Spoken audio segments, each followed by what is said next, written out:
Jeshi la Marekani limetangaza kuanza rasmi kuweka vizuizi katika bandari zote za Irani kuanzia leo Jumatatu, hatua inayolenga kudhibiti usafirishaji wa mafuta na bidhaa nyingine muhimu kutoka nchini humo.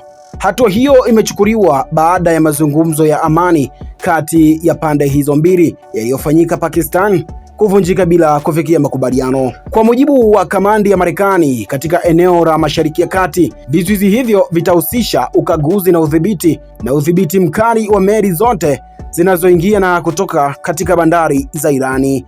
Hata hivyo, meli zinazopita katika mlango bahari wa Hormuz hazitahusishwa moja kwa moja na vizuizi hivyo ili kuepuka kuvuruga usafiri wa kimataifa katika njia hiyo muhimu ya biashara ya mafuta duniani. Awali, Marekani na Irani zilikuwa zimekubaliana kusitisha mvutano kwa muda wa wiki mbili ili kutoa nafasi kwa mazungumzo ya kutafuta suluhisho la kudumu. Hata hivyo, juhudi hizo zilishindikana baada ya kila upande kuanza kulaumu mwenzake kwa kushindwa kufikia mwafaka. Serikali ya Marekani imeituhumu Irani kuendelea kushikilia msimamo wake kuhusu mpango wa nyuklia, jambo ambalo Washington inaliona kama tishio kwa usalama wa kimataifa na utulivu wa Mashariki ya Kati.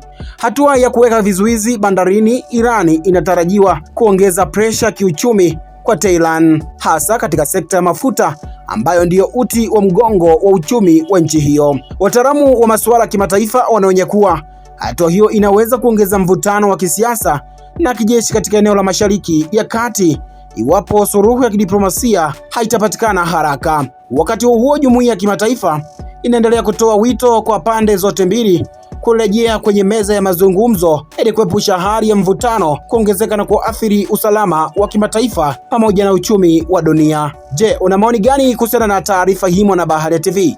Cha msingi na cha sekondari, bonyeza neno subscribe kisha alama ya kengele ili uendelee kuwa mwanafamilia wetu. Asante kwa kuifuatilia Baharia TV.